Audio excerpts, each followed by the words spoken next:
Hello everyone. Welcome to UIAS. Let's discuss today's prelims topics. Question 1 with reference to technical textiles.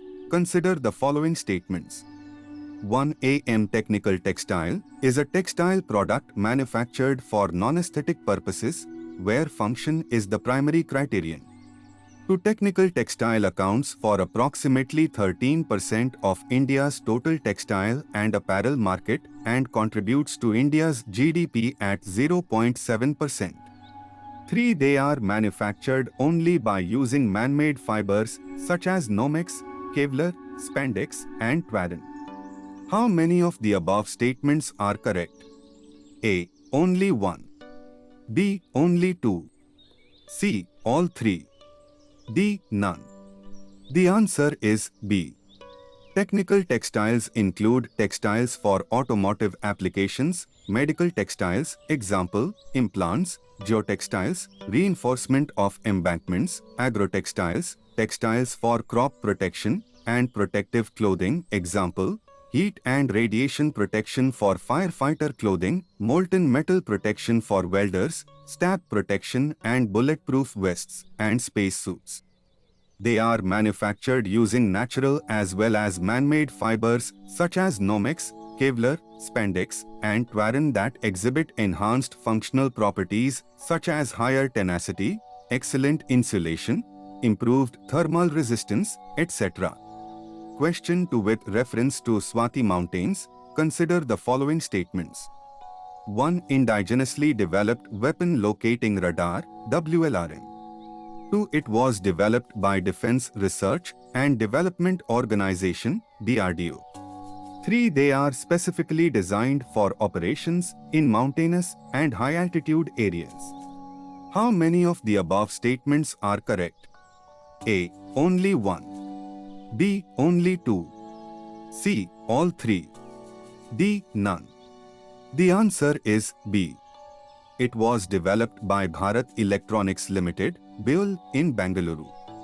The Weapon Locating Radar, WLR, stands as a critical asset for modern militaries, employing advanced signal processing techniques to autonomously detect and track hostile artillery, mortars, and rocket launchers.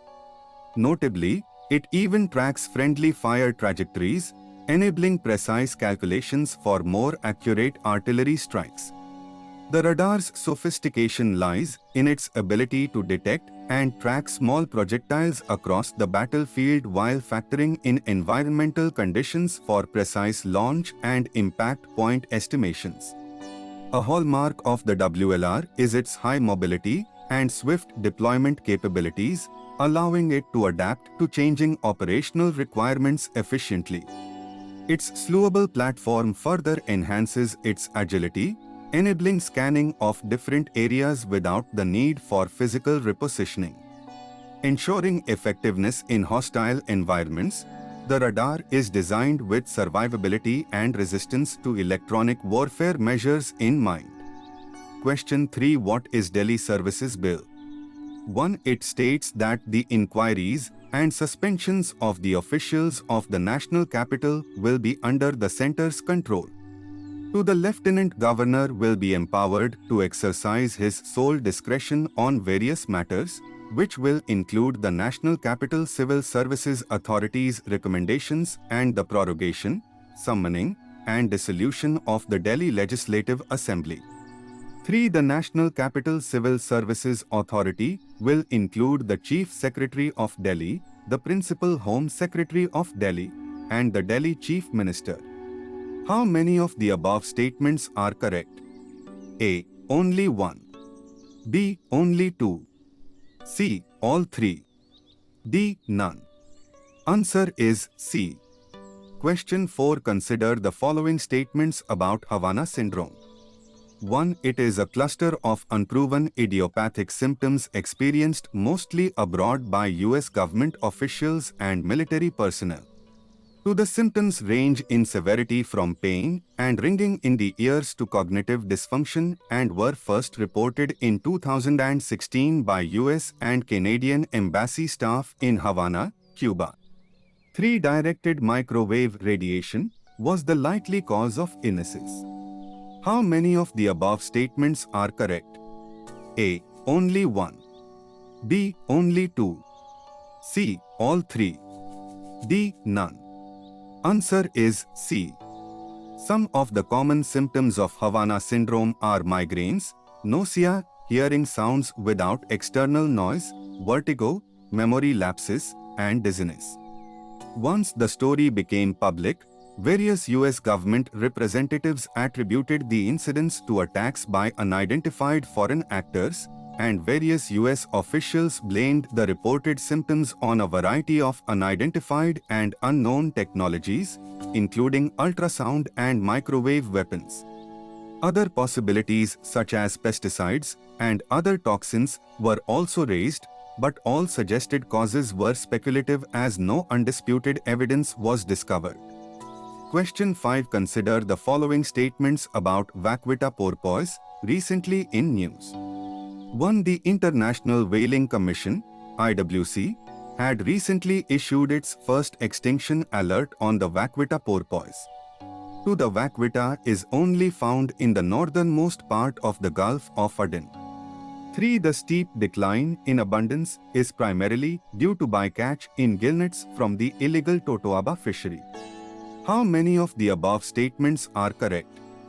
A. Only one. B. Only two. C. All three. D. None. Answer is B.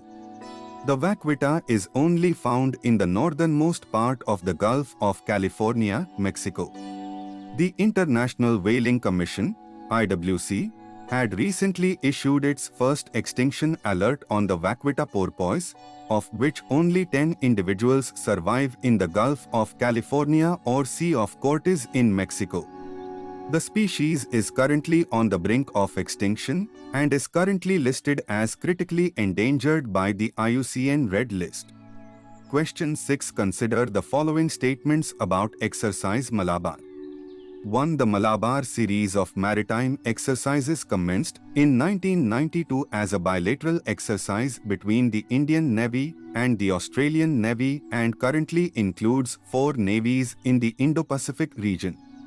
2. Over the years, the exercise has been conducted in the Philippine Sea, off the coast of Japan, the Persian Gulf, in the Bay of Bengal and the Arabian Sea.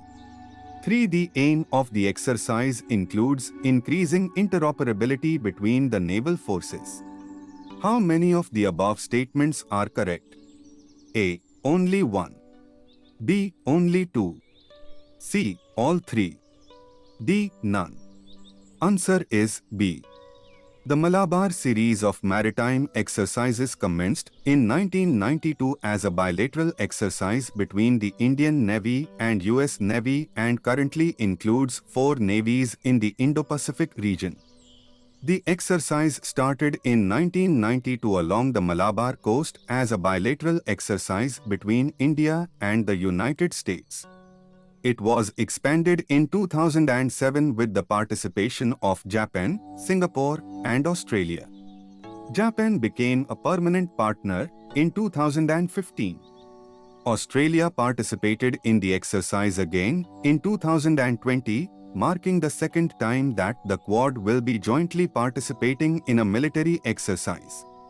Question 7. With reference to shaligrams, consider the following statements. 1. An ancient fossils of ammonites, a class of extinct sea creatures related to modern squids. 2. Because they are not human-made, but created by the landscape, they are believed to have an intrinsic consciousness of their own. Which of the above statements is correct? A. Only one. B. Only two. C. Both. D. None. Answer is C. Originating from a single remote region in northern Nepal, the Kali Gandaki River valley of Mustang, shaligram stones are viewed primarily as manifestations of the Hindu god Vishnu. Because they are not human-made, but created by the landscape, they are believed to have an intrinsic consciousness of their own. As a result, shaligrams are kept in homes and in temples, where they are treated as both living gods and active community members. Question 8 with reference to nuclear fusion reaction, consider the following statements. 1. This is the process that makes the sun and all other stars shine and radiate energy. 2. The nuclear energy currently in use across the world comes from the fusion process, in which the nucleus of a heavier element is split into those of lighter elements in a controlled manner. 3. Fusion reactions happen only at very high temperatures, 10 times the temperature that exists at the core of the sun. How many of the above statements are correct? A. Only 1. B. Only 2. C. All 3. D. None. Answer is B. The nuclear energy currently in use across the world comes from the fission process, in which the nucleus of a heavier element is split into those of lighter elements in a controlled manner. In fusion, nuclei of two lighter elements are made to fuse together to form the nucleus of a heavier atom. A large amount of energy is released in both these processes, but substantially more in fusion than fission.